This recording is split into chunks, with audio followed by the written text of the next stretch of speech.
Hello and good evening to all of our listeners. This is the Match Grade Podcast.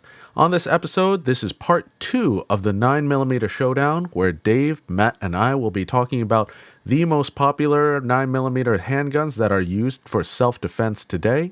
Each one of these handguns are going to be ranked into a tier, S tier being the very best, with D tier being the very worst. What are the factors that we're going to be considering when we rank these guns? We're going to be talking about the price to gun ratio. We're going to be talking about the shootability, aftermarket support, and options. Couple of things to remember when we are ranking these. Like part 1, all prices when we talk about the cost of these handguns are going to be based upon MSRP. The reason we use MSRP is because it's a nice objective scale when it comes to pricing. Second consideration is that magazine capacity will not be a factor when ranking these guns. 2 reasons. We live in the wonderful state of New York, where all of our magazines are capped at 10 rounds per, so we get to practice our reloads twice as much as all the other states. And finally, we tried to give you a nice range of guns that we had not already covered in part 1. We didn't want to just do 25 different models of Glocks and have you bored by probably Glock number 5. And just a reminder for our listeners that this list is completely arbitrary and based upon our experience as instructors. If there is a handgun that you are thinking about that was not covered in part 1 or part 2 of this video series, be sure to let us know in the comments below. Also, let us know whether or not you agree with our list and our rankings. Alright, so those are the rules, that's the game. Let's get to Dave and Matt and start reviewing these handguns. What gun should I get for concealed carry? And we tend to gravitate towards a couple different brands. It's usually what's the best gun for me. Yeah. But the answer is I don't know. Right. And all we can do is suggest a range. So this, I'm hoping that people are making some better choices based off of our feedback, but hey, your mileage may vary, your results may differ. And I think that's an important factor, and one of the reasons we decided not to call this series the best handgun for you. There is no best handgun. Exactly. You said positive feedback. I was looking at our comments, and I think we got a lot more feedback of, hey, you left this gun out, or why did you leave this one out? So again, if you don't see the gun that you wanted to talk about on this list, throw a comment below, message us, send us something on Patreon, and we'll be able to put it probably in the part 3 that's going to be coming. Guys, don't get too excited. It isn't going to be next week. It probably isn't going to be next month. It might be 6 months from now. So, but there may be a part 3. There may be a part 3 with 82 bazillion gun models out there. I'm glad we got fans. Yeah, we got comments. We got fans. We got our fan club. Dude, let's kind of jump right into it and let's talk about Taurus. Specifically, the Taurus G4X coming in at about $350. This is one company and one model who I would say if they wanted to expand their line of micro compact guns, it would be the Brazilian company Taurus. Taurus is pretty well known for their revolvers, and they just started getting into their semi-auto handguns in the last 5-10 years or so. Now, I've never seen so many different models for a micro compact. I mean, they have this gun in black and tungsten and coyote brown. They got long slides, short slides, medium slides. And the crazy thing is, they all fire 9mm parabellum. It's not as if they make it in different calibers. And I think Taurus has really been trying to break into the micro compact market for better or for worse, and this might be a great carry option, especially for that $350 price mark. Dave, Matt, what do you guys think as far as putting this into a tier list? Where would you rank this? Dave, do you have much experience with this gun? I have some. Not a lot. I can't remember seeing one in a class, but that doesn't mean that it's good or bad. I just haven't had put hands on one. I haven't seen one shoot. So I don't know, Matt. What have you seen in our classes? Well, so my commentary is this. Experience with Taurus goes back a long ways, both with revolvers and semi-autos. Semi-auto experience had never been very good.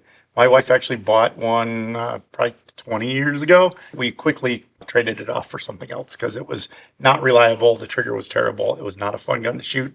And their reputation for the semi-autos has never been great. And I will say these new guns seem to break that mold. They seem to be pretty decent, especially at that $350 price point. If you're on a budget, this could be an option for you. I've seen, I think, a sample of 2, so it's a small sample in classes. They both ran well. They made it through the whole class. They didn't have malfunctions. They worked. I guess the only experience I've had with the semi-autos in the Taurus family has been my PT 100 back when I first got into this. The Beretta clone, yes, but it was a Taurus. And like I think it actually shot better than the Beretta because of just it was a little more ergonomic. But then the next experience I saw recently was with that Taurus Curve, and that left a lot to be I said, everything. Yeah, everything to be desired. This recent iteration, the recent model here, I just haven't seen. I haven't had to play with yet. If it seems like it's going to work, hey, for the price. For the price, and I think Taurus is really trying to make a run at the American market. They changed their management here that runs Taurus America. Yeah. And they're really trying to look at what will sell and what will do well here. If you look and better quality control. Yeah, better quality control would help. If you look at some of the other guns in this price range, the $300 to $350 price range, there isn't much quality in the $300 to $350 quality or price range. Not in a new gun, and even the used market would be tight there. So, Yeah. Yep. So we're going to go with kind of Matt's recommendation on this one as far as ranking it. Matt, where are you going to put this Taurus G4X? I give it a B with a potential to move up in the future as I see more of them. All right, so we're moving on from Brazil to America, and this is one that you probably saw trolled around on the internet because this company, back in 2019, actually decided to have an open forum submission about naming this handgun. Yes, boys and girls, we are talking about the High Point YC9, aka the Yeet Cannon. That's a big risk when you do that. Hey, name my new product. Yeah. High Point did advertise this as being like a very affordable, very achievable gun. In this speaker's opinion, I think the gun is ugly as sin. It looks like you took a compact frame and decided to slapdash a rectangular bullet coffin on top of it and call it a slide. I really cannot describe it any other way. Like, you look up the picture of this for you guys watching us on YouTube, and I don't think I can really look at it. If this were a dog, I would have it walking backwards, preferably. But guys, $200 price point is really hard to beat that. Where would you put this? I've had very little experience with this gun. What do you guys think? I have a few words, and they are craptastic, actually. Craptastic. The interesting thing is, it's like that car you keep in the garage for the zombie apocalypse. If you need something to shoot, it'll shoot. How long it will shoot, I don't know. I actually was thinking about getting one back in 2019 just because of the fun of it. Because I figured, why not? Let's have some fun. It's $200, whatever. And when the internet started really coming up with some of those names, I wanted it more because it was just, I wanted to have some fun with it. The funny thing was, like, I know some instructors that have actually put them through, 4, 5, 600,000 round courses. And to their surprise, this thing did not stop running. Yeah.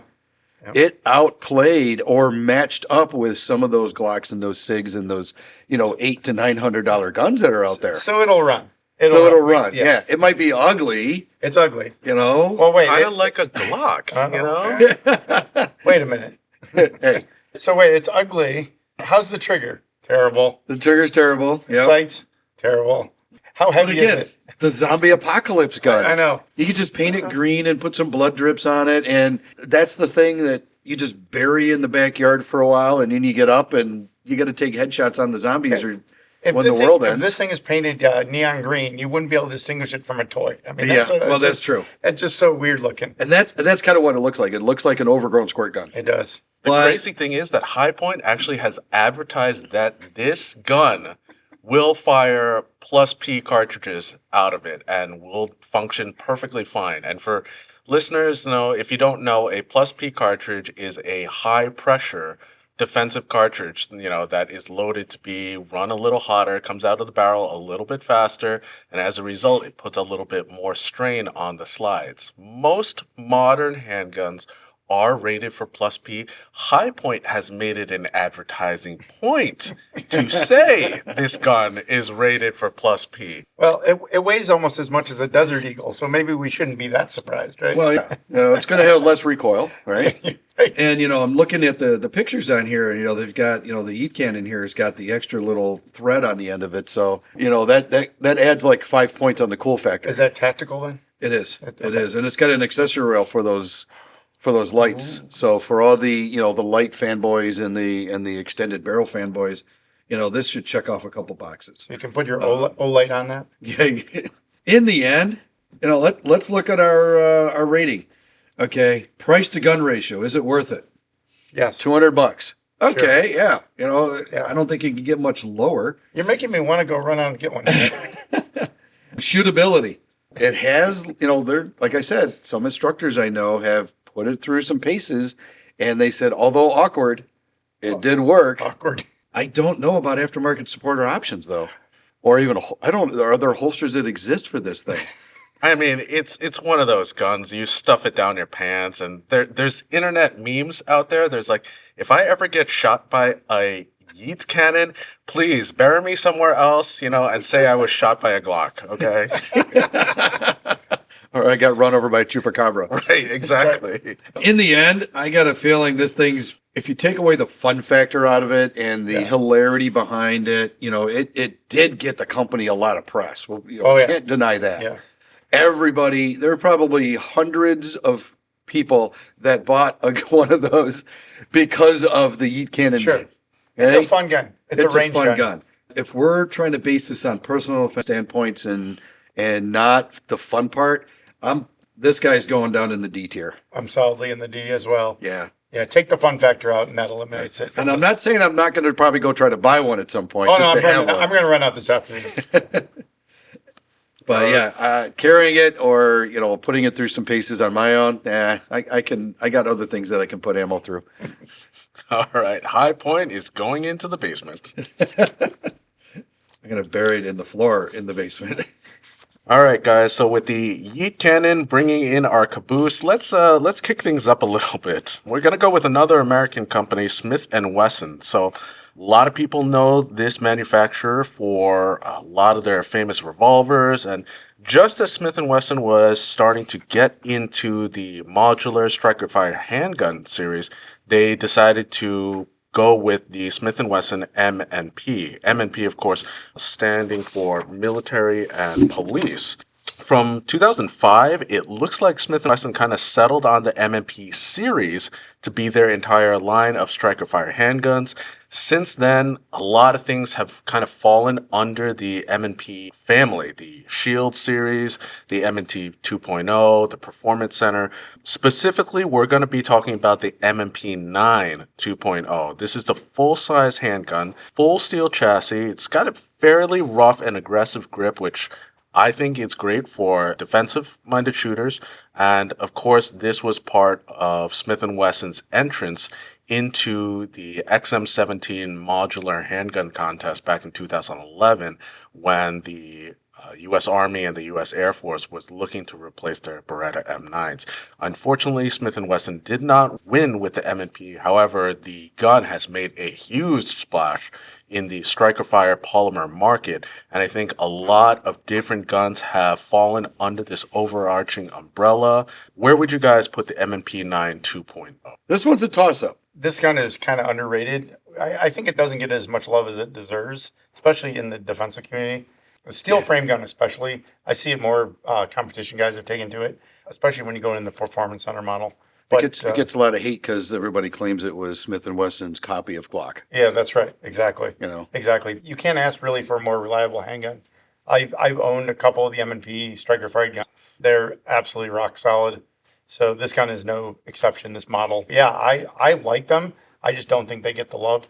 They still do have pretty good aftermarket support, so that you can get holsters, you can find magazines. They aren't $50 or $60 like another manufacturer. They've been around quite a long time, so the market has definitely caught up. Yeah, I think this is a pretty good gun. I guess for this model in particular, if we're looking at it, the strikes against it, big and heavy, so for a concealed carry type gun, defensive gun, that's a downside for this gun.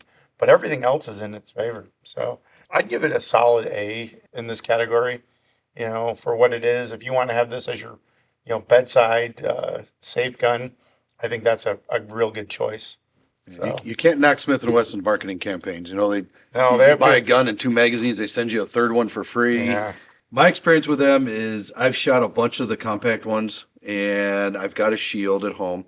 And I recently just purchased a full-size 9 because I just wanted to round out the family a little bit. Right. But, after handling it, I haven't shot it yet. Handling it, the thing just, like one of the other comments I made about one of the other guns, it's the curves tend to feel your hand really well. Yeah, I would agree. Compared to the straight lines of the grip of the Glocks, but they feel it differently. It feels good in your hand. My wife picked one. She bought one of these a while back because when she picked it up, it filled her hand. It felt right in her hand. For carryability, the width of it isn't much bigger than like a standard Glock frame, like a 19 or anything. It's about the same. It just feels chunkier because of just the way the slide's built more. Yeah. But yeah, I'm going with a solid A on this guy too because, really, for the price, it's $600 give or take. I think the one I bought was just around $400. Then it was a brand new full size. And these show up on the aftermarket quite a bit. Yeah. For a significantly reduced price. So that's something to look into. I think the price to gun ratio is great. Yep. Shootability, absolutely. The trigger's nice. Yeah. Initially, the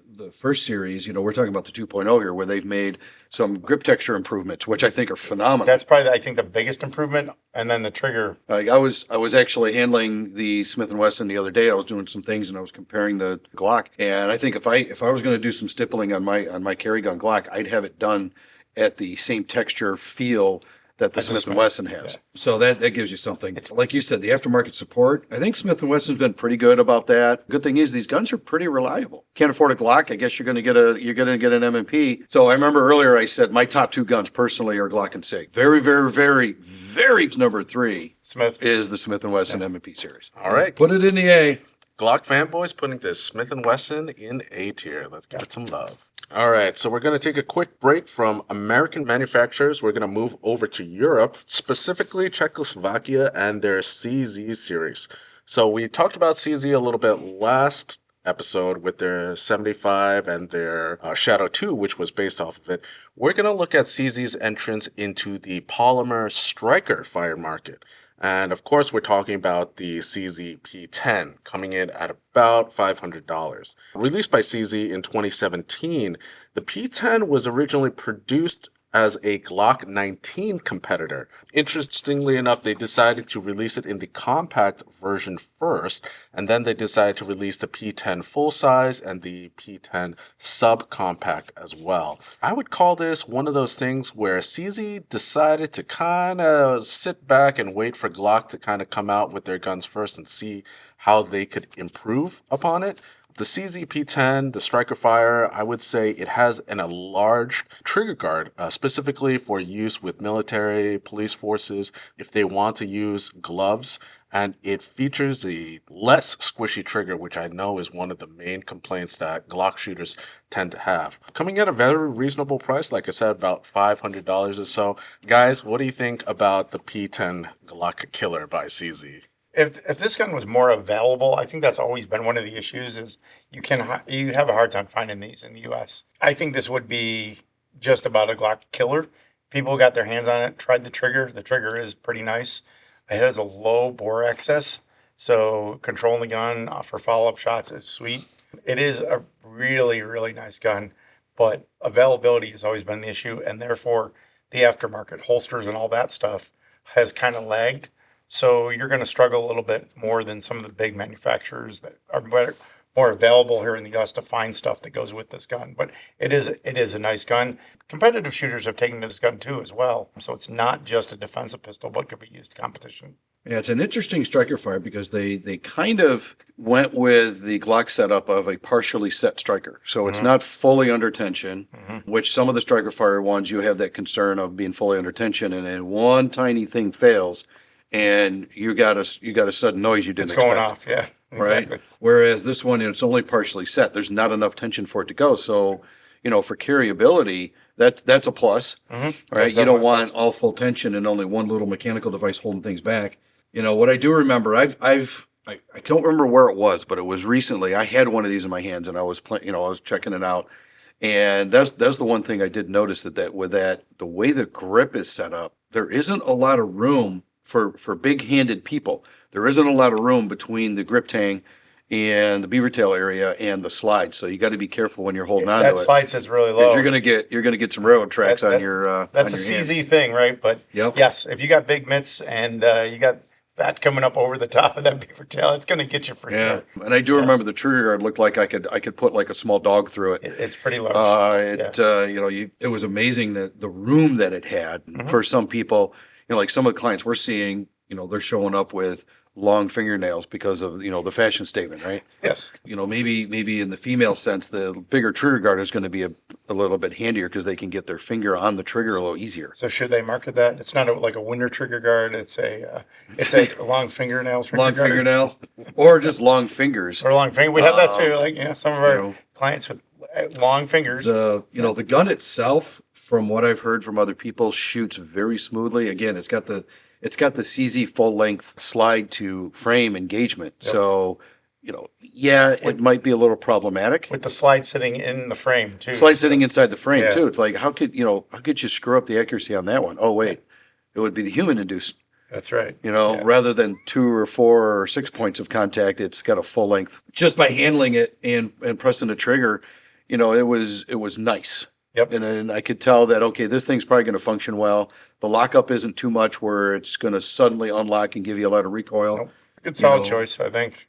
Even though it's probably lacking in some of the aftermarket support. Holsters are the big one when I've looked around. Yeah. It's limited on the holster choices. With today with all the custom Kydex makers and the custom holsters. Yeah, if you're willing to work, you'll find one. Yep.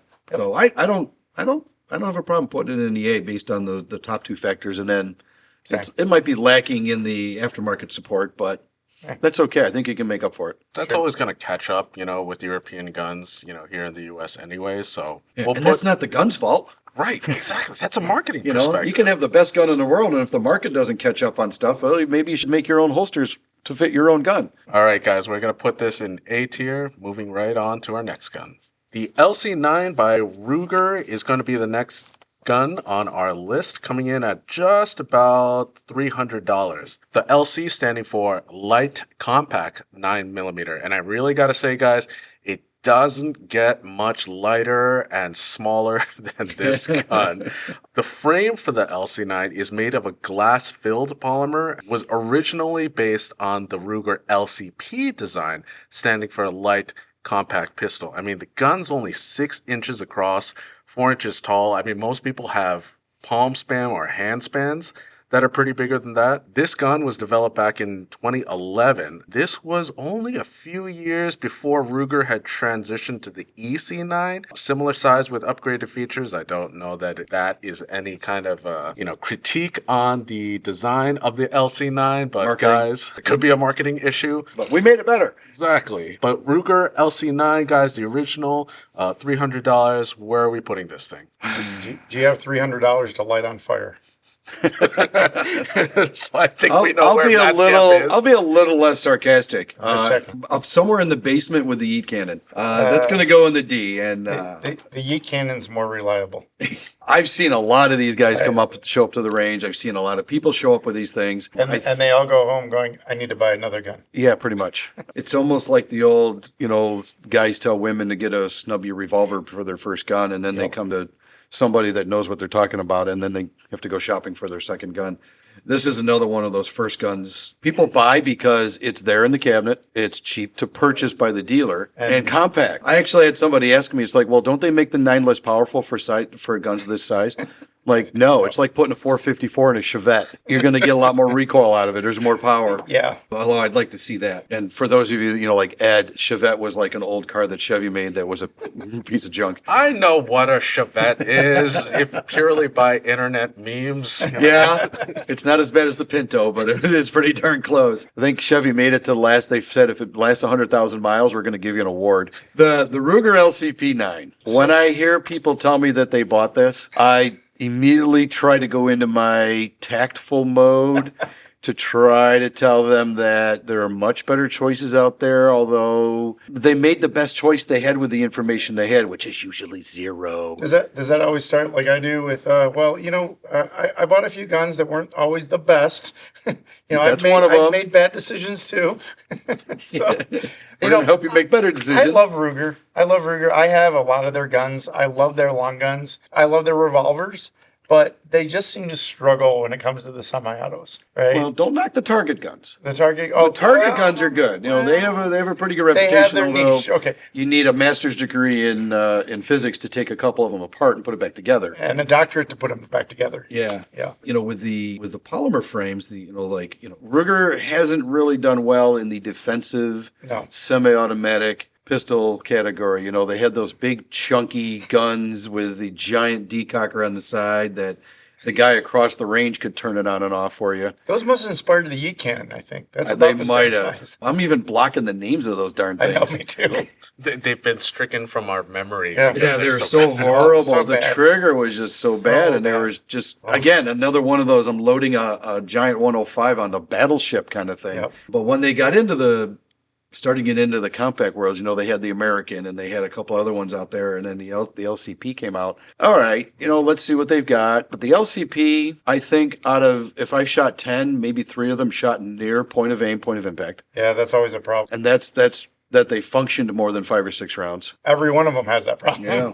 For everybody listening, we don't bash a brand because we don't like a brand. I'm not bashing the brand. I'm bashing this gun. The gun itself just doesn't want to work well. It just doesn't work. And I've had people like, well, I carry mine all the time and it works great. If you never shoot it, how do you know it works? You can carry it all day long. That's fine. That's right. That's right. But unless it's tested, unless it's put through some paces to see if it's a reliable gun, you don't know. So you can't conclusively answer that. Matt, you've come across a lot of these in classes. If a student comes up to you or emails you ahead of time and, Matt, I have a Ruger LC9. It's the only gun that I have. I'm going to bring it to the range.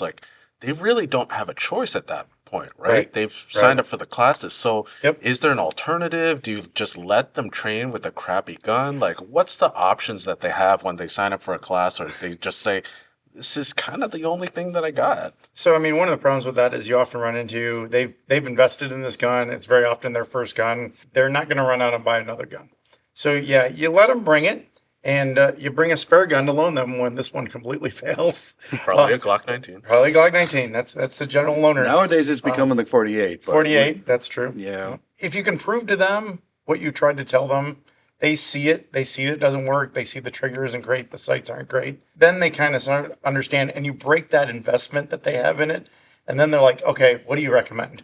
And they'll go and trade this for something, in on something else. Yeah, it's unfortunate that a lot of new shooters end up with this gun. Quick aside, every time somebody tells me that they've got a gun that I know is not a good gun, I go back to an experience I had when I was just first starting to train. But it was a senior trainer that I was working with in this group a long time ago. And this woman shows up with I don't remember what the gun was. I just remembered what it was. But it truly was not a very good gun. He spent more time than it was comfortable. I don't know how long it was. Might have been a minute and a half or 2 or 30 seconds. I don't know. But it got quickly uncomfortable when this instructor spent that amount of time telling her how horrible that gun was. It shouldn't exist. It shouldn't have been made. She should have never bought it.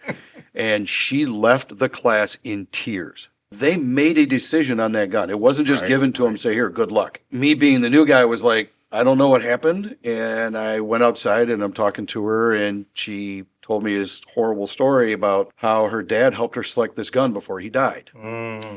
So not only did he kick her in the teeth for choosing the right gun, he stomped on her head and made her feel even more horrible. Of course, how could he have known that, right? But you don't know what the investment they have in that is. Maybe it was the gun her dad gave her. Exactly. Right? We've run into that before. So we have to be very tactful, because we're going to have, somebody who's going to come in with an emotional attachment to this gun. So we can guide that. We can allow them to experience what a bad gun feels like. And then we can put, something like when we hand them that Glock 19, the unicorns appear, the angels sing, the clouds part, the sunbeam comes down, and the world is so much better for them. Yeah. But we've seen it in classes where it's like night and day comparison. But they have to see it. The student has to see They have it. to feel it, and then they make that emotional decision to go, okay, I need a better gun. So we have to kind of guide that. Exactly. But I've heard instructors like, no, don't show up with that gun in my class. That sucks. You know what? If it's completely dangerous, like bound to blow up the first shot, maybe you should probably do something Dangerous about is that. one thing. Based on opinions or maybe track records, if it's just not a very effective gun for the use, let them figure it out. Yeah. You know, especially if this is going to be a tool that you are going to rely on to save your life one day. So. Yeah, target shooting, you want to go to the range and put 5 or 10 rounds through your high point and it's going to be great. Awesome. You want to do the same thing with your Ruger LC9. Okay, put a few rounds through You it. can't get 5 rounds through it. Can you fit 5 rounds in? I can't remember the capacity. I believe it's 6+1. So Well, that already means I know I can't put all my fingers on that thing. That's right. Sorry, Ruger. We're going to put this one in the D category. It just doesn't have it. It's not. It doesn't have that spicy, sexy look to it. It doesn't work as often as it should. We just talked about another gun that for the same amount of money, you can probably get a better gun. So I would go with that. And if you're considering buying a LC9, please take our advice. Please reconsider, and we can help you decide which gun could be better. That's right. Well, this is probably good news because I believe, whether by design or by choice, Ruger actually discontinued the LC9 and decided to improve upon it and release the EC9. Now, that gun is not on our list. We haven't had a whole lot of experience with it. May be coming out, for video number 3. Who knows? We apparently own way too many guns, and it would not surprise me if somebody decided to buy this before the third video came out. So if you are purchasing a LC9, chances are it is used because new ones are not coming out anymore. Did you leak our list of Ruger? I did not. But if Ruger is listening to this, clearly, you guys listen to your forums and are trying to better yourself. So good job. But sorry, your old model LC9 is going to go into the basement and hang out with the Yeet Cannon. You're in good company. We are going to be moving over to Europe. We're going to talk about a small firearms company from Turkey. Guys, I'll settle this debate right here. I've talked with Turkish representatives. I've talked with people who are natively Turkish. The company name is Canik, okay? It's spelled Canik. It is pronounced Canik, but here's the kicker. It is pronounced Canik outside of Turkey, everywhere else in the world, okay? So for this purposes, we are going to call it Canik. And Canik has an interesting history because it was originally founded by an aerospace engineer, and they were known for making aerospace parts for airplanes and things like that. And they decided to get in firearms game back in 2012. The TP9. This is a full-size 9mm handgun, and it's kind of one of those ones that has a overarching family, a lot like the M&P series for Smith & Wesson. And what I mean by that is there are tons of submodels, calibers, options available from subcompact models to competition models to compact models. For today, we're going to talk about the TP9 SFX, the full-size model specifically. The TP9, it looks very aggressive. If there was a place to put serrations somewhere in order to make this gun easier to manipulate, they did it. You're talking about serrations on the slide. You're talking about serrations on the grip. You're talking about lightning cuts on the slide. This gun shoots smooth and built upon a lot of other striker pistol platforms, and I really think that Canik decided to take a page out of Walther's book when they made the P99. They're like, how can we take this gun and make it a little better? So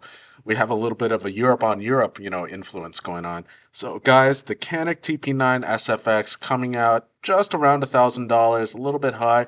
What do you guys think about this? I've seen a few of these come through, different variations. They all seem to work. They seem reliable. I think the $1,000 price point is what gets me with this gun compared to some of the other guns that you can buy for 2/3 or less of the price. I don't know that you're getting that much more from this gun. but it is reliable. They do seem to be well made. Don't have a lot of issues with them. Aftermarket support lags, obviously, because it's a much lesser known gun. Although recently, I'm seeing more and more companies start to support the Janix. That's becoming not as much of an issue, but they do seem to be good guns. Am I wrong, or I've seen some less expensive ones in the cases? And I mean, they're not all $1,000, right? I mean, depending on the model. On the exact model, right? So It does vary a little. The interesting thing about the Canik is I've actually played with them. You know, a couple of the gun shops I was in one time, I was like, all right, let me see what those things are all about. You know, it was kind of like the Walther and like the couple of the guns we talked about. It seemed to fit nice in your hand. And Ed, you're right about those serrations, man. If it needed to be rough in certain spots, it was. I know a lot of people who are gun people, and they have a Canik, and they just love the snot out of this. And I've dry fired them. The trigger seems really good. The slide action's pretty good. I don't remember how much of the engagement there is between the frame and the slide, but it seemed pretty tight. You know, the aftermarket stuff, though, I don't know. I'm just not sure. That to me is it's an unknown. I can't rate it on that. I was seriously looking at buying one of these about a little over a year ago. The price and the fact that I was really having a hard time finding decent holsters kind of turned me away from it. I'm still interested in getting one, though. I think they're neat enough, and I'm seeing enough come through classes that I'd like to get one to play with myself. I like them overall. I just, don't have a ton of experience personally with them. So this is something interesting that you mentioned about aftermarket, because I do own a Canik TP9, and Glock, you could take kind of note of this. They have a fantastic box. And I know I shouldn't harp on the box. It's all about the packaging. You can't get much worse than Glock. I mean, it's a fantastic gun, but the box is awful. And I'm not talking about the older Gen 2 Tupperware. I'm talking about the Gen 3 and newer, where the locks, the little clippies just fall off on their own if you look at them wrong. If you look at them off, that's right. But the Canik, when I purchased the SFX, now this gun comes with a great case. It is foam cut for the gun. It comes with a interchangeable inside the waistband, outside the waistband holster with the gun itself. See, they took note. Exactly. And they made their own holster for their gun so that it would fit, and they put that package together. Now, I will say it's not the greatest holster, but it absolutely does the job. It has clips on both ends. And here's the other thing. It came with 3 magazines, and for those of you who wish it, it does come with a trigger guard locking mechanism, for safety if you're storing it for a long period of time. I think where Canik failed was they did not advertise it. And I know it's all about the gun 99% of the time, but wow, the package for this gun, you really kind of get everything that you need to get started when you purchase this gun right out of the box, minus the ammunition. So hopefully we see Canik USA, kind of pulling up, on marketing and aftermarket support for it. But I just wanted to get that little plug in there, because when I purchased it, I didn't expect to get all of that from Canik, but oof, it was a great package. It's like that extra little gift on Christmas Day inside the other gift, right? You're like, woo. The interesting thing about the Canik is they're almost ambidextrous too, which I think nowadays has to be a given for defensive guns. We're running across a lot more left-handed people. It's either they're just embracing their left-handedness, or there's more of them being developed. I don't know what's going on. They're not coming out of a lab, Dave. Don't be surprised. That's another topic we can talk about. Like a lot of the guns that are maintaining their popularity are ambidextrous to an extent. Yep. And I noticed in just reading up on it again is the Canik, you can swap the magazine release around for the lefties.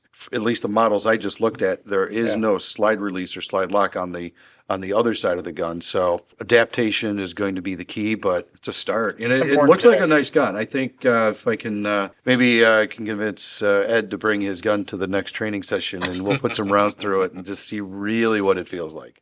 I'd give it a solid A. It's a good gun. Yeah, I'm good with that. Really is. Let's put her up in the A category. Yeah. All right, we got our A category. So just after wrapping up the Canik commentary, we just got notification that Walther has decided to enter the chat, and they wanted to respond to the idea that Canik had ripped off their design. And a couple others, actually. And a couple others.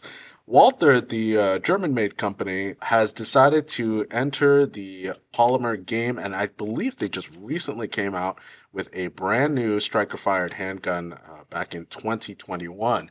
Of course, we're talking about the Walther PDP, the Performance Duty Pistol, coming in at a very reasonable $700. Of course, the Walther PDP was an improvement on the Walther previous PPQ, the Police Pistol Quick Defense handgun. Where do they get these names?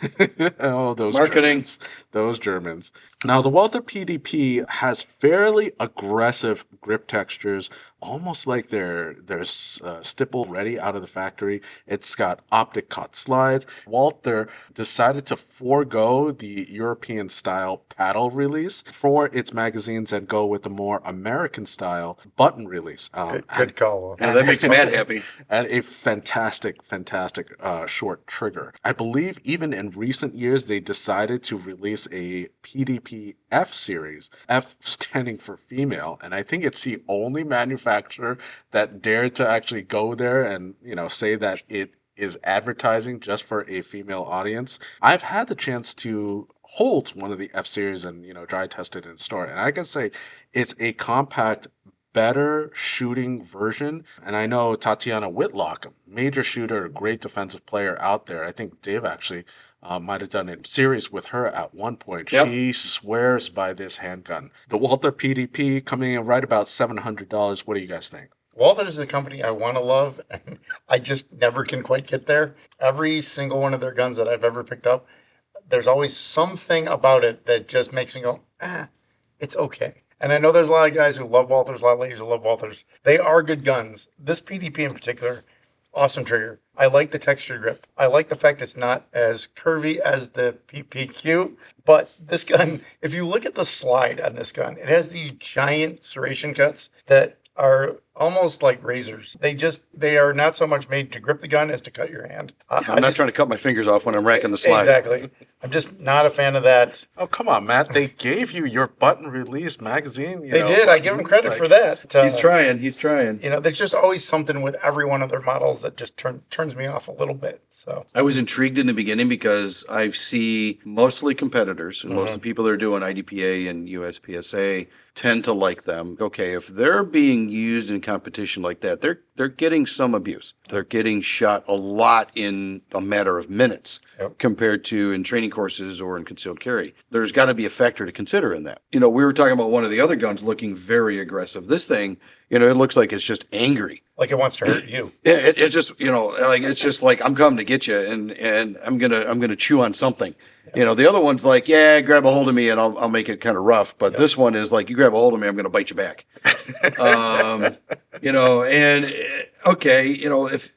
If guns had feelings, this one is just perpetually angry at people. When I shot it, when I hold it on the grip texture was actually interesting. I don't know how I would describe it. It looks like little hexagons and bumps but it's almost like scaly. Yeah. It was almost like holding on to like fish scales in a way, but without the greasiness. So the way you're describing it, Dave, it sounds like you have kind of a little T-Rex in your pocket, or in your holster that's just gonna leap out. Now Leap out and start growling at people? Yeah, that's exactly it. Actually, that was a comment that I'd first heard originally from Clint Smith from Thunder Ranch. He's like, all these people are hanging out with tiny guns. He's like, bitch, you need a T-Rex that is going to leap out of your holster, run down range, and bite that guy. And just the way just the way you're describing this gun with its scaly texture and its aggressive, it's gonna bite you. You're holding back the anger. Sounds a lot Scales. like that. I think if it came with an applique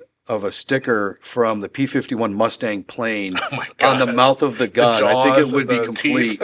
Perfect. Yeah, that'd be perfect. I actually was pretty impressed with how it shot. I didn't find that it was perfect. Like the model I shot, the one that I shot the first time, the trigger didn't feel too good. It was just kind of a little gritty, and it had a lot of extra travel. I shot another one. In fact, just about a year or so ago, one of the guys in one of my classes in Virginia brought one, and I shot it. Have you replaced the trigger? He goes, no, everything's stock except for the red dot on the top. And that thing was as crisp as I'll get out. And this gun impressed me. Price?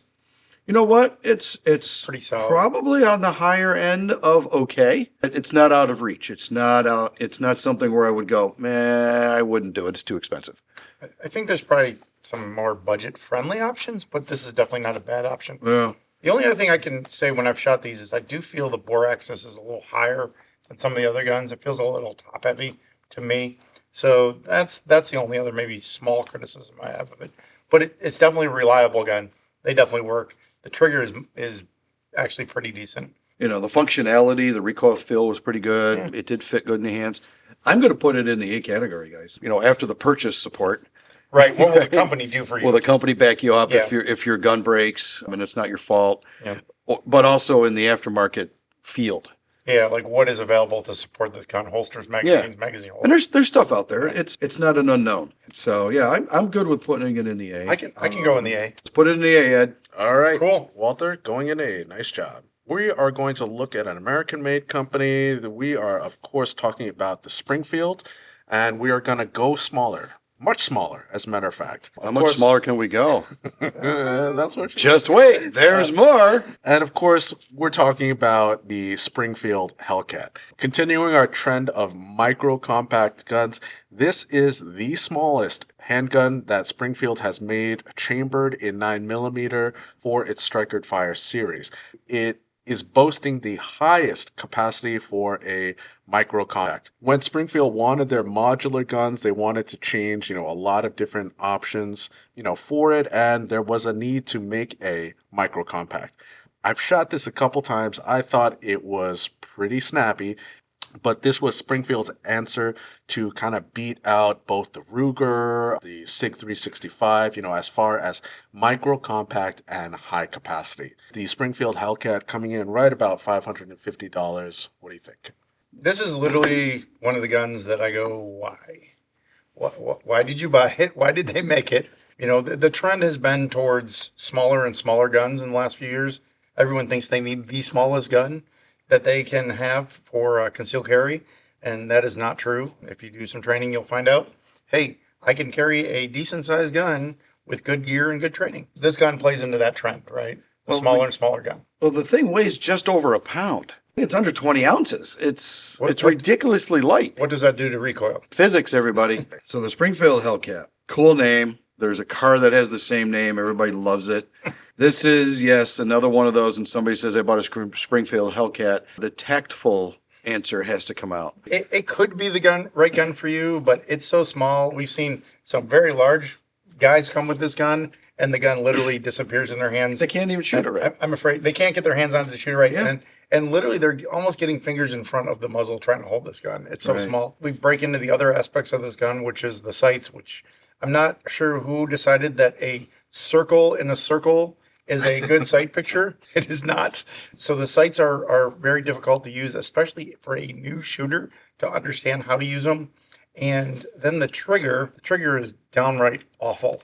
So you combine bad sights with a rough trigger and a small gun. It's too small for a new shooter. Just like some of the other guns that you need a mid-sized gun to learn on. So if you're a new shooter just starting out, don't look at the compacts. Don't look at the subcompacts. Look at the medium-sized gun. There are some excellent opportunities for you to get in there, but looking at a gun just for its size, like the Hellcat or the LCP or smaller, your learning curve is going to be harder. The gun's not going to operate right because you're going to be afraid to operate the gun right, and it's not going to be a good experience for you, and you're just not going to like it. I've had these in a couple classes. I had a couple of these show up to a defensive firearms class where they were planning on shooting this thing for 2 days, nearly 800 rounds. And I told them, why don't you train with the bigger gun you brought, and then when you go practice, you can use your Hellcat. One, it made my job easier, because then I didn't have to worry about this guy swallowing the gun with his big giant meat hooks. 2, it was a safer class. And 3 is he got a better class out of it because he was able to train. This guy had contacted me a couple weeks later and said, yeah, that was a pretty good idea because I don't know if my hand would have lasted. But he said that he went and did some of the drills and some of the training, and he found that the gun just wasn't easy to shoot. So again, that whole experiential thing that we have to let them discover this, and we can't just tell them. Most any gun that comes out that is supposed to be from the perspective of great concealed carrier, I really want to give it its chance. The Hellcat just doesn't follow through. Sorry, Springfield, this one's got to go in the D category. Solid D, It's got to go in the basement. Springfield looks like they have already decided to create an upgraded version of the Hellcat. They decided to call it the Hellcat Pro. I'm not sure if the Pro stands for professional or probiotic or, whatever Pro might stand for, but it is a bigger, more expensive, easier to manipulate version than the Hellcat. It is more expensive. In our personal experience as instructors, guys, we would just say kind of suck it up. If you really want to get the Hellcat, spend the extra $50 or $100 and get the Hellcat Pro. So with our Springfield Hellcat securely chained up in the basement, we are moving right along to Beretta. And we talked about Beretta in the last episode with their full-size 92 FS. Today, we're going to be continuing the trend of compact and subcompact guns. Of course, we are talking about the Beretta PX4 Storm, coming in right about $650. Now, the PX4 Storm has an interesting history because this was Beretta's first attempts to make a compact polymer handgun. Unlike some of the others on our list, this is not a striker-fired handgun. The Beretta Storm is a double-action, single-action, manual safety handgun. Right there, I'm sure that a lot of striker-fire handgun shooters are already, exiting the chat because that's just 3 features they do not like to hear about. But imagine taking your original Beretta Cougar, if you're a Beretta fan, and taking out a whole lot of the steel, replacing it with polymer, and basically adding a whole lot of curves to the gun. Instead of having all the angular edges, all the serrations and lightning cuts that you had with the Cougar, you get a nice, very soft, very curvy gun. It's smaller, it's compact and compact size, which makes it a very popular double action, single action gun. And for those people who like having a manual safety, the Storm does come with one. Developed back in 2003, coming in right at about $650. What do you guys think about the Beretta PX4 Storm? I like the fact it's a polymer gun that's also a hammer, double single action with a safety, manual safety. So I think it's actually a pretty good gun. I like it. Most of them have been reliable. I have seen a couple that struggled, and that may have been as much the shooter as the gun. I think it's a pretty cool gun. It's a little heavy. That would be one complaint. For what it is, it seems it's a pretty good gun. I have shot these, and I did like the fact that it did feel good in my hand, so the comfort factor was okay. There's a lot of issues that I saw initially with the rotary lockup system on the guns. It confused a lot of people. They weren't putting it back together the right way, so they couldn't get their guns back together. They couldn't get it apart the right way. So, that's a user error thing, but, I think your product should be also easy for the users to not have to. So that kind of led to a few failures and problems. I know for a while law enforcement was going to the Storm models. Even here in Rochester, they were looking at it for a while. Now they quickly gave it up because the thing didn't have the longevity. And they're talking multiple thousands around because they want to make sure the officer, they're going to buy one gun for like 3 generations of officers. Right. It's not going to be a 2-year gun. In shooting it, I was not impressed with shooting it. I thought the recoil was not dampened correctly. It has a weird recoil impulse. It does. It's because of the rotation. Right. It moves in a different direction than you're used to. I agree with that. Yep. The model that I shot was, wasn't fancy about anything. It wasn't a two-tone. It was just standard gun.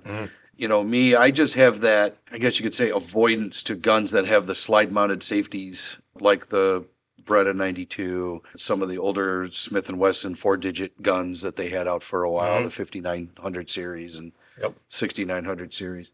Those things, they're just not, it's not ergonomic for safety disengagement, also not ergonomic for the safety engagement.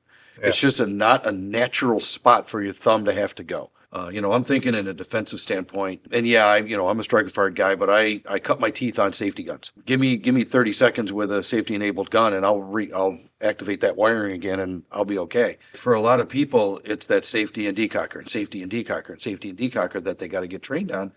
And I think that kind of can be a detriment to concealed carry unless... It's definitely a learning curve. It is. Yeah. There's more work. Curve. It's got the Beretta name for it, so, I can't hate it so much, but I don't love it that much either. I'm fluttering somewhere between the B and C category on this one. We'll put it in the high C category. High C, yeah. We'll pile it on top of the other ones that are in the C category. All right, so let's bring this thing a little bit closer to home and we're going to talk about a nice little New York-based company that specializes in 1911s. The New York-based company Kimber has decided to take the ergonomics of the classic 1911 and kind of update it to more modern age. They definitely decided to listen to their forums and say, hey, we want X, Y, and Z. The Kimber 1911 is still made out of an entirely steel frame and slide, which makes this a little bit of a chunky boy. It comes in just about over 2.5 pounds. Some people like the heft. All I can think of is that quote from We Were Soldiers where Sam Elliott's like, It's plastic. Feels like a BB gun to me. Please don't stick with my pistol. my terrible impression of Sam Elliott. I'm so sorry. But kind of the things that you see and you want on custom 1911s, Kimber kind of decided to make that standard for theirs, especially their Warrior series. And when the U.S. Army and Air Force decided to use the Beretta M9 as their standard service pistol, we saw a lot of kind of more elite groups, both in law enforcement and in the military, opt to have a Kimber 1911 Warrior as their standard sidearm. It was a great option for MARSOC, LAPD SWAT teams, Delta Force, decided to use it. And they had a lot of requests when they decided to approach Kimber. They wanted a lower ejection port. They wanted an extended thumb safety, firing pin safety, light rails, custom trigger jobs. Me being a 1911 fanboy, I have a couple of these, but they do come at it with a price. Kimber 1911, it's a 2.5-pound gun, and it costs just under $1,000. Try not to hate on it too much being Glock fanboys. Where do you put this gun?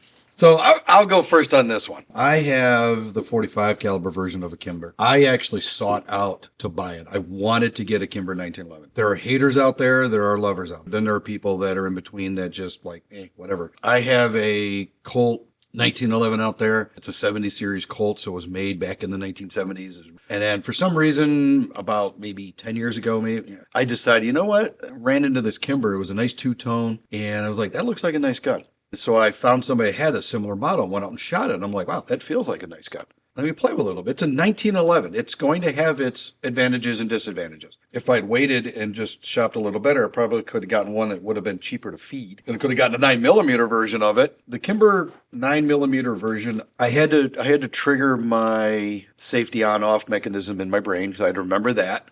And I also had to remember that it's a straight pull trigger instead of the the lever trigger and the arc trigger. A little different. So what's funny is like the first couple times I just whipped off a few shots in a heartbeat because I was like, oh, I got to move that trigger like in a circle or an arc, and all of a sudden that gun it just went. Mm-hmm. And I'm like, all right, I got to slow my trigger finger down a little bit.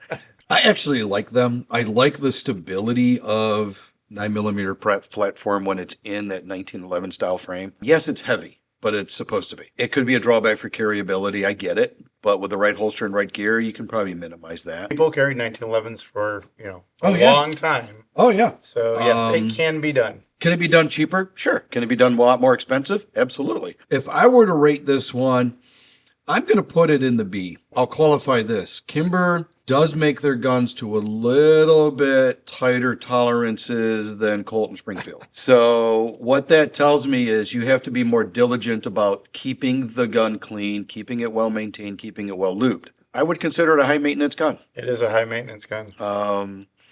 It doesn't break a lot. It just needs to be clean. No, they don't break. They don't come apart. As I've seen some other 1911s that are lesser quality. Spontaneous disassembly is a bad thing. The quality is good on them. It's almost too good, in my opinion, for a defensive gun. I will actually make bets with students in some of the higher round count classes because invariably they will say, my Kimber has never malfunctioned.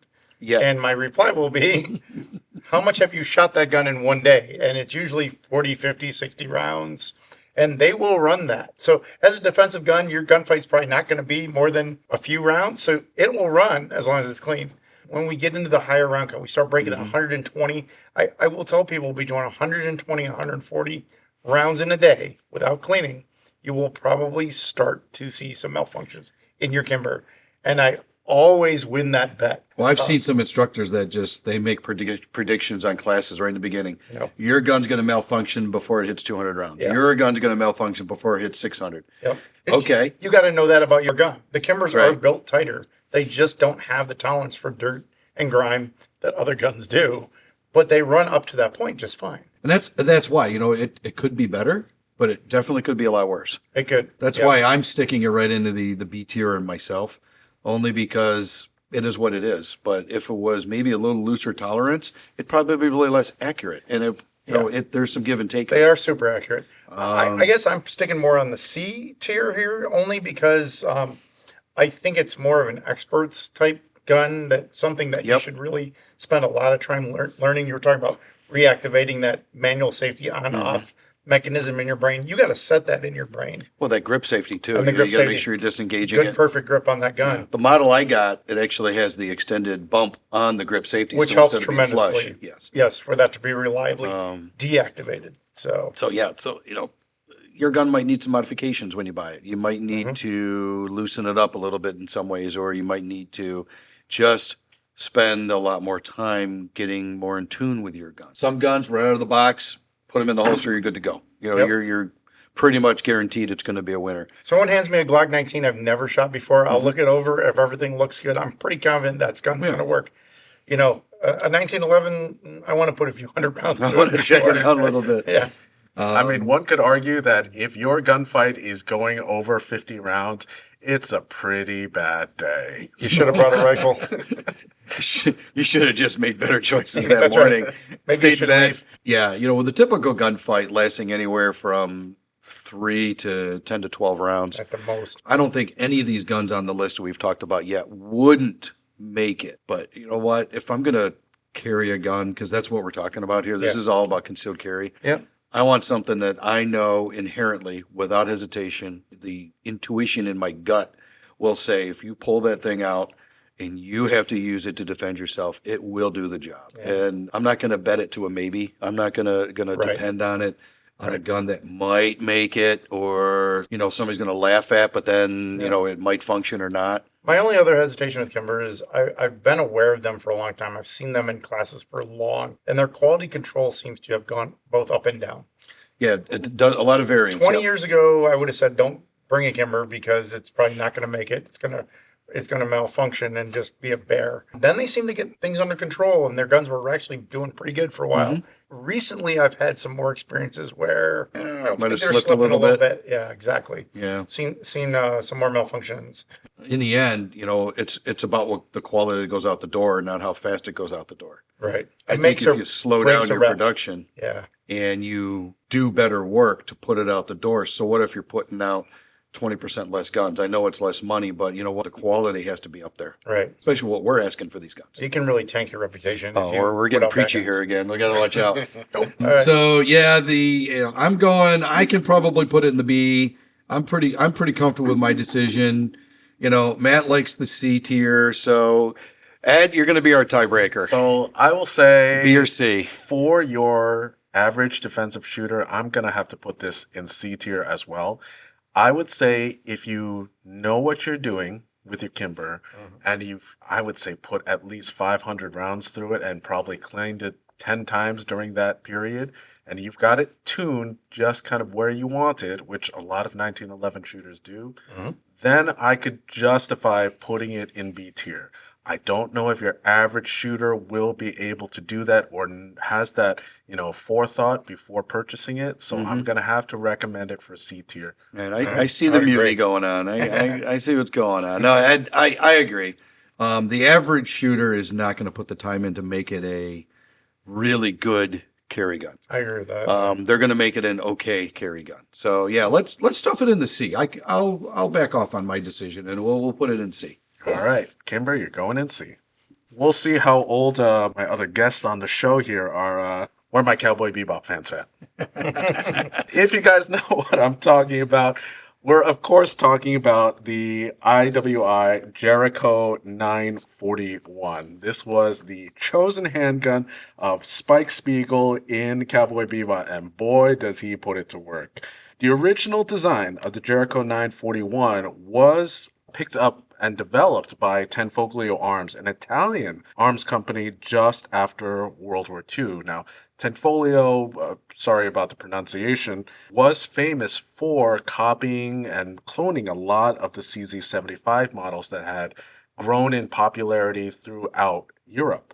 Eventually, development of the Jericho, or would-be Jericho, was taken over by Israeli military industries, which would eventually turn into Israeli weapon industries, which would then be imported by Magnum Research. Have I lost anybody there? There's a lot of layers in this. So Magnum Research would eventually import the Jericho to America and have it distributed. And of course, if you guys know, Magnum Research is the company that developed the 50 caliber Desert Eagle. Very big, very famous. 50 Yep. 50 Action Express. Whew, that is a lot of I think gun. my testosterone level went up about 3 points just mentioning that gun. My hand started hurting just mentioning that. That too. But the Jericho, as a result, being released by Magnum Research, was nicknamed for a short time the Baby Eagle as a little brother to the Desert Eagle 50AE. The Jericho 941, like the original design of the CZ75, of course being a double action, single action, it was originally a slide-mounted safety. They have now switched to a frame-mounted safety. Obviously, they took a page out of Dave's book. This is a gun that is still being used by Mossad and IWI, I know, in the Middle East, as well as a lot of other countries. It's steel, it's heavy, it's got very large controls. And what I mean by that is very pronounced safety, very pronounced slide lock, slide release, and a very large trigger guard. Again, I think it was designed for those working military and law enforcement professionals who do use gloves throughout the profession. Later, Jericho did release an enhanced version made of polymer, much lighter, much easier to grip and control for the civilian market. The Baby Eagle Jericho 941 coming in right about $500, $600 or so. What do you guys think? This is a tough one in my mind because I've had some experience with the IWI imports, like the Tenfoglios. I thought they were pretty impressive when they adapted their tech and then took those designs and made it theirs. I've also shot a wide range of the Baby Eagles, and you have to experience the 50AE. At least once in your life. At least once in your life, exactly. Just like that Smith & Wesson 500, you get one, and then you put the gun down, and you're like, why did I just blow 250 downrange? The system on these things is really nice. Again, I like to see guns that have more interaction between the slide and the frame, because that just lends to more stability in firing and cycling. It lends to more accuracy, and the version I did shoot a long time ago did have a slide mounted safety. And then that's always, again, that's one of my pet peeves. That's a drawback on my end. But when they did this, the frame mounted, I was like, all right, that's kind of interesting. They shoot really nice. They are chunky. Honestly, I'm just gonna leap out here and I'd like to put this thing into the B tier, only because it does shoot nice. Yeah. It does shoot well. I haven't seen a lot of the aftermarket accessories for something like this. Like if you can fit it in one of the Tenfoglio holsters, okay. On the plus side with this gun, it's got a pretty good track record, even though it was not a military adopted gun, like Ed alluded to. Mm-hmm. The Israelis have used this very heavily in their undercover operations. Police have used this heavily. It's seen a lot of use in the Middle East, and it's pretty well respected. I know 2 guys who carried these professionally, and they had nothing but good things to say about this gun. I am a kind of a fan. I like it a lot. So I think it wouldn't be a bad choice. It definitely will work. Either you're a Cowboy Bebop fan or you really kind of know what you're looking for. Mm-hmm. You're like, nobody goes into a gun store and says, hey, do you have a Jericho 941? They're going to be like, oh, what? Maybe you'll get some reaction if you say a CZ75, but this one, you did some research in order to pick this one out of the pack. You have to know what it is. Yeah, that's exactly it. After this podcast, someone's going to do it. Somebody's going to do it. It does have that unique frame now mounted safety where you can carry it both cocked and locked, or use that safety as a decocker and lower the hammer to a safe position. So and then it's double action. And then it's double action single, right? So that's kind of an interesting, like very few guns are doing that. Yeah, exactly. There are some out there. I'm not saying there aren't any, but No. very few. There's maybe a CZ out there that does that still. Yeah. So, but that's about it. That's why it's like, I'd like to give it an A. I really would. I'd like to put it in the A category because I think it could be a good carry gun. It's with the weight, it's a low recoiler. It's going to shoot accurate. Like none. What's that? Like none. Yeah, almost none Yeah. with 2.5 pounds of metal in your hand. Right. And in the end, I think it's going to need to rest in the B tier At least. Yeah. because it is a little heavier for carry. It's heavy for carry. I think it's a more intricate operating system that you have to, again, spend time to learn and understand how to use safely. I just thought of 3 more guns from this podcast. I'm going to have to start looking for. I'm working on my list. So All right, so the Jericho 941, Israeli made. Clearly, it's being used in the Middle East with IDF, Mossad, and getting a lot of work done, but a little bit less well known. Hopefully, more after this podcast. You're a solid B tier. I'd say We're going B. to put you in B. that's fine. And it's funny is we may see it a lot more now that we're paying attention to it. We mentioned it. Keep looking for it. Yeah. We'll go into the next gun store in a few days. And we're like, look, there's like 3 Jerichos sitting right there. Yeah. How long have they been there? Like 6 months. No one knows what they are. Yeah. So maybe I'll have to buy one of them. I'm with you. All right.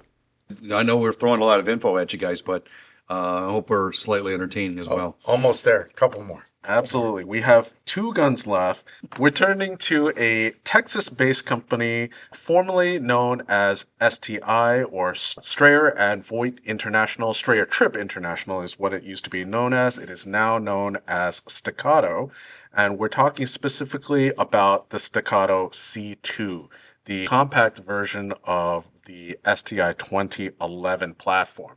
For those of you not familiar, the 2011, of course, being the double-stacked, modernized version of John Moses Browning, may he rest in peace, 1911, based in the 45 ACP.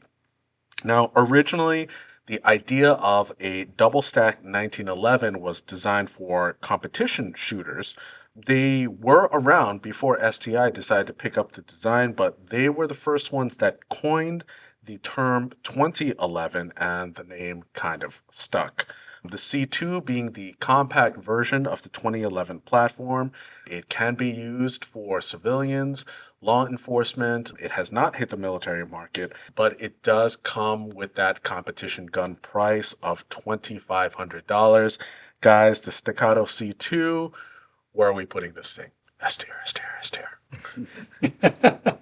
Wow, I thought he was keeping us biased out of this. There's some static in the background here. I wonder what that was. Well, we all know what the 1911 was originally built to handle, right? 45 ACP. It was supposed to be in a 5.5-inch barrel or 5-inch 5-inch barrel. God's caliber. 45, yep. God's caliber. Yep. You shoot at the backstop disappears. Right. People stand there in awe. Shoots down planes. Shoots down planes, apparently. Yes. Won 2 world wars. So now we go to 9mm, but a double stack. And we neuter the design down to a 9mm. That's right. So what's the advantage? So here we are. Hey, how does that haterade taste, guys? Oh, we're not hating. This ain't hating. No, we're just kind of laying the framework. Right. And it's all downhill. So Seriously. you know why they went to a 9mm and a 1911? Milder shooting gun, a little bit more, a little bit more capacity. More capacity is Okay. a big advantage, right? We're getting up to, some of these guys are getting up to like 20 rounds in a standard size grip. Go to the wide Go to a frame. wider grip. Although I've held them, they don't feel that much wider. Right. I'll be honest. So Yeah. it feels There's- actually pretty good in Who there. was the one company that pioneered the wide grip one? There was a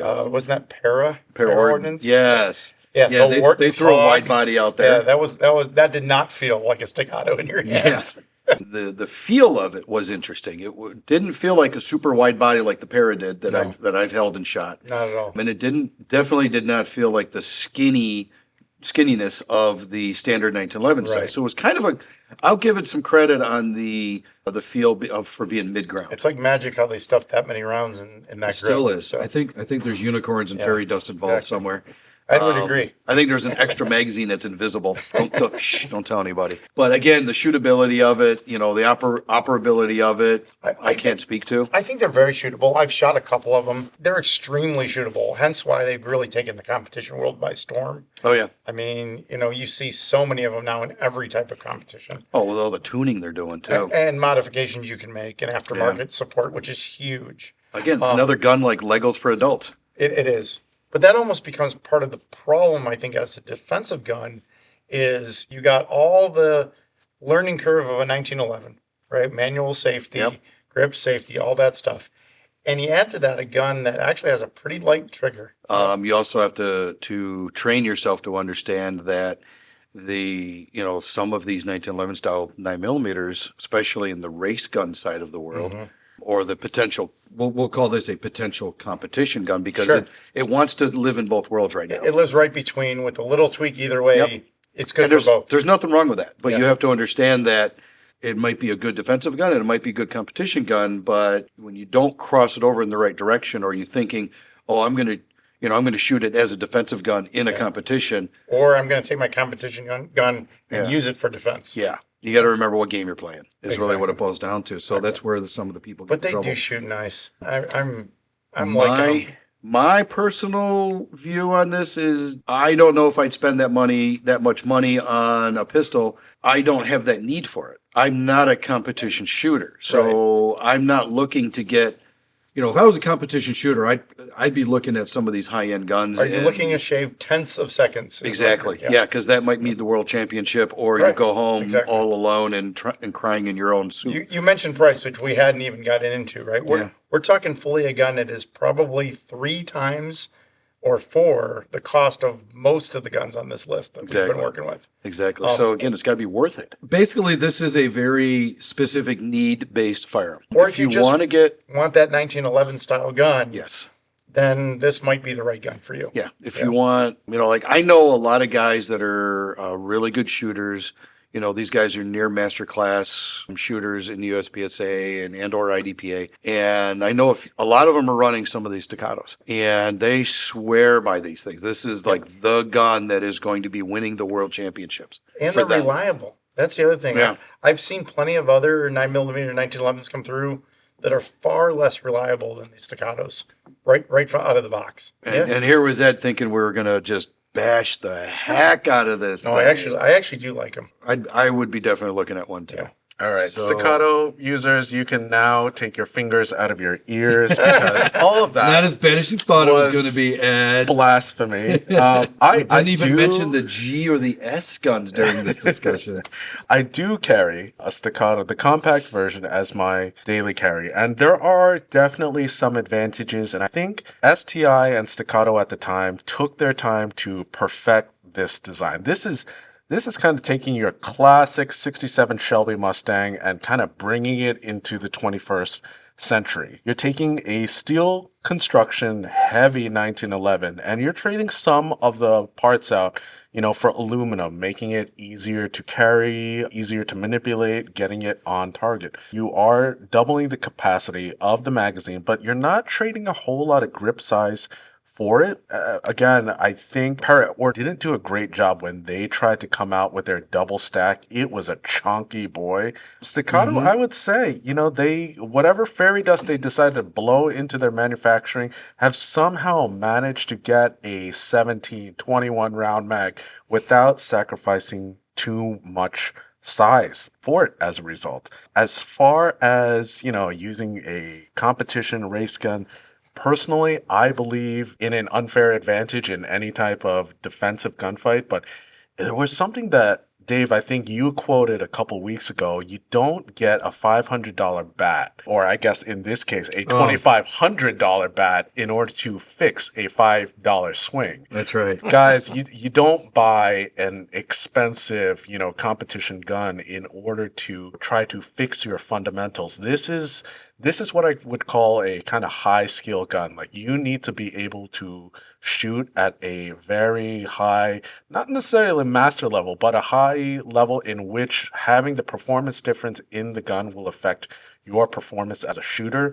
This is not a gun that will turn a crappy shooter with crappy fundamentals into a magically good shooter, as a result. You've got to be able to have the right skills to take advantage of what the staccato could bring to the solution. Exactly. You've got to be a good shooter. You've got to have a good platform. You've got to be ready to go, and you've got to be a seasoned shooter in some ways. Yeah. The staccato C2, we've talked about the pluses and minuses. Where are you going to throw this thing? Matt, what do you think? I give it A tier. I just think you have to put a lot of work in Yeah, if you're going to carry this gun. I'm gonna make two determinations with an asterisk, and then I'll let Ed be the tiebreaker on this. I can put it in the S tier. Okay. Okay. But again, it's a very specific need for a very specific tasking. I get it. I understand that. Yeah. Okay. But if you're going to be somebody who, like I know that there are people out there that bought a staccato because all the great shooters have staccatos, and they're going to do the same thing. Like if all the great shooters out there were wearing a certain brand of shoe, they would be out there finding that shoe. They didn't buy that gun for the reason of it being a staccato. They bought it because they want to feel like those great shooters out there that have staccatos. Right. Right. So if you have the need and you've got the means and you have the skill to take advantage of what that staccato is going to bring to the table, by all means, get the damn thing. Right. If you don't, and you're just we'll say the typical shooter. I want to say average, but the typical shooter, maybe a little more. You do a lot of training and you shoot a little bit more, but you're not in the competitive world. I would say this gun is probably going to be out shooting you for quite a long time. Yeah. But if you have the money, buy it. But I think there might be a better option for you, and that's why I kind of like we'll put it in the A tier as well, because it's a good choice. It's a damn good gun. It's a good gun. Good choice. Yeah. Again, you really should look at what is your need, because if your need is just a concealed carry gun that is going to be good, there are some cheaper options out there for nearly half the price. A gun for a third the price and some training and some ammo? And yeah. Oh, buy $1,000 gun and come to us and spend your $1,000 on training. That's right. Shameless plug. And then at some point after our training, you're going to be like, now I got to step up into the staccato. Yeah. So would we consider the staccato like an advanced shooter's gun? I would actually, yes. Yeah. Yeah. Not for the new shooter. And for the same reasons, I'm going to have to agree with you guys, as much as it hurts me in my heart of hearts. Ed, it's okay. I will. We'll give you a hug later. I will put this in A tier just because, again, we are talking to the defensive-minded shooter, and I think it does require a lot of training in order to kind of be able to unlock the full potential of its speed, its reliability, its handling, in order for you to be able to kind of get up to that level. And again, for that $2,500 price tag, as much as it hurts to say this, you are kind of better off in a defensive mind point, put $500 down for a Glock, buy 1,000 rounds of ammunition, and you still have money left over for training. All these guns on our list, I would absolutely say, the best investment, dollar for dollar, is not going to be a gun. It's not going to be ammunition. It's going to be training. That could be with us. That would be with some kind of accredited academy somewhere out there. It's going to be the best money and training and dollars, per worth that you are going to get. Throwing money at equipment is not going to make you a better shooter. It's just you're just wasting money. That's true. Right. Yeah. If you spend all your money on gear, you will be the coolest, most tactical looking dead person out there in a defensive situation. And I think that quote you were looking for earlier is a $500 bat's not going to fix a $10 swing. Right. That's kind of where I think it was Paul Howell that said that. Awesome. We'll give him some credit. Thank you, Paul. We just decided to, kind of modify a little bit. This is a $2,500 bat, but That's right. Staccato, you are solidly in A tier. You have some good company there. Thank you. All right, listeners, we've come back to our last gun on the list, and where would we be if we didn't include a Glock? Of course, we're talking not about the Glock 19 or the more well-known 17. We're talking about the Glock 43X. Coming in right at about $450, the Glock 43X was actually a development based upon the original Glock 43. Back in 2012, Smith & Wesson decided to develop its single stack shield that grew in popularity. Glock decided to respond with the 43, and SIG decided to respond to the Glock 43 with the SIG P365 with its 10+1 capacity. Well, it looks like everybody's catching up with everyone else, because the Glock comes back swinging a few years later with the single stack Glock 43X, now with its 10-round magazine plus one in the pipe, while keeping a lot of those Glock featurettes. I'm not going to talk too much about this because we have two Glock experts in the house with us. He doesn't want to get kicked out of the Staccato Club. Right. Right. Matt, Dave, tell us a little bit about the Glock 43X, your experiences, the justification of why you guys are going to put this in S tier. Okay, yeah, we know we're going to admit to S tier. So what I'm going to do is, Matt, you carry a 43X primarily a lot. It is my daily companion. Yeah. Where I carry the 19, you got the 43. So I'll let you talk on your advantages a little bit and I why even you just chose bought it. a second one to go from a standard 43X to an MOS version to put a dot on it. So I find it to be kind of the Goldilocks in the Glock concealed carry world. Would you call it a Goldie Glocks? Oh, Goldilocks. I like that. Let's go there. I like it. Yes, now I you gotta would. get sparkly gold painted. But it is that kind of perfect size to conceal carry. It's thin, which allows inside the waistband carry to be a little bit more comfortable, especially I carry appendix and it works very well there. But it is still big enough to shoot well. I've run it in classes and been very surprised that I can keep up with the bigger size guns in those classes in most drills. So yes, the Glock 19 probably shoots a little bit better, but it is not far behind. That 43X is not far behind. So I really like it. The 10+1 capacity is great. In that size of gun, I just think it's kind of the perfect concealed carry everyday companion. It's hard to disagree. When the 43 came out, I bought one of the earlier models, and I wanted to see what that looked like, and I'm like, okay, I quickly realized that you need to work to keep all your fingers on the grip, and then you got to buy the pinky extensions. It's kind of funny. We get students who are like, oh, I bought the smallest gun I could find in the cabinet, but I got an extended mag, and then I put a barrel compa in the end of it, and I'm like, why didn't you just buy the next bigger gun? Oh, I don't want a bigger gun. You just made a bigger gun. You just made a bigger gun. Yeah, exactly. The interesting logic that the gun world has is for concealed carry, they think I'm going to get a smaller, shorter barrel and a longer grip, when in effect, I think it should be a longer barrel and a shorter grip. Because of concealment, right? The 43 was good. It was a decent sized gun. I found with my hands, I couldn't get my pinky on it, so I had to tuck it, just like with my 26. And then I found the pinky extensions. It made it so much easier to shoot because of the snappiness. So believe it or not, I have some Glocks I don't like. And the 43 43 is one of them? 43 is actually on that list. Yeah. I don't shoot it well. I think it's a hard gun to shoot. It is. It's too small. And it just doesn't have enough capacity. It has very low capacity. And oddly enough, the 43X, you would think would be like almost the same gun. It's actually a completely different gun. It is. It's fatter, it's bigger, but it's the right size. Just as an aside, the 27 is my least favorite Glock, guys. So don't think I love all Glocks. Worst gun ever to have to shoot well. It shoots just about the same as the Model 48, which is, the same size as a 19, just skinnier. I've shot 48 and 43X, and there's almost no difference. So I err towards the smaller gun for concealment. So when Glock did come up with the 43X, because they followed, I think them, between them and SIG, there was a little bit of a race going on because SIG came out with the 365 and 10 rounders. So they're like, oh, we got to come up with something in 10 rounds. Yeah. And then I think the 48 popped out on there. Is it like an arms race? You think it's an arms race? Maybe. Small arms race. Small arms race, right. Like a T-Rex or a crocodile. Yeah, there you go. Then SIG comes out with the 365X because they were getting feedback like the grip was too small, the gun was too small. Right.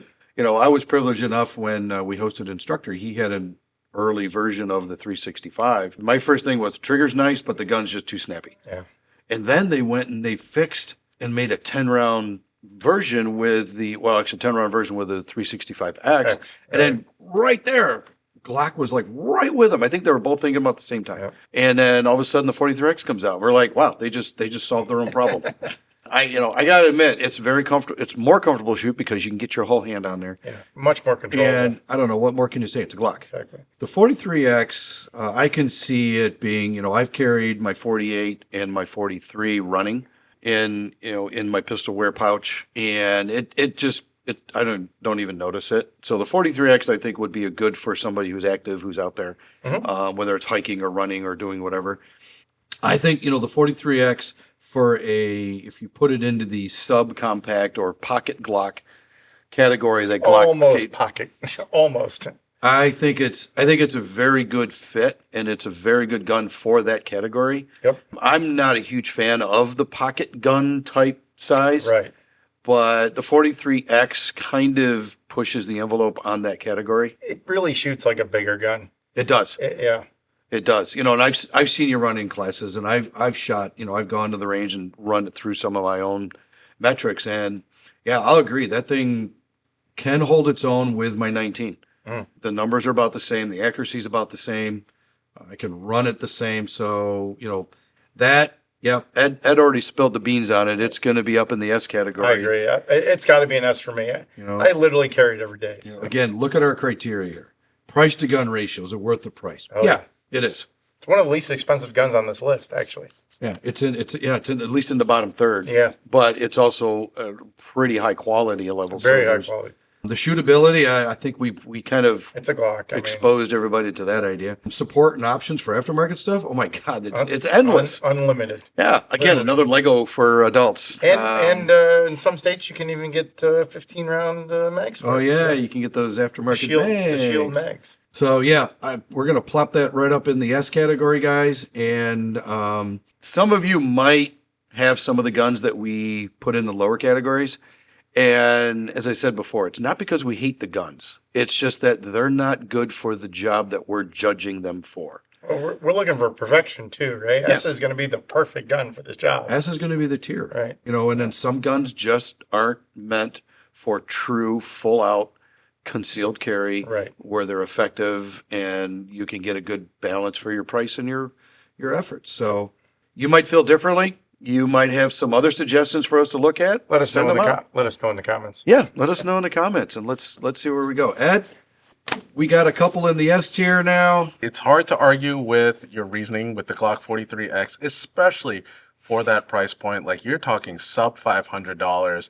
You're talking about something that's good for men and women. It's great for concealed carry, maybe not for pocket carry like the micro compact sizes, but I don't ever think that anybody should be carrying a gun in their pocket without a holster specifically designed for that pocket anyway. And a lot more training than average. Right, exactly.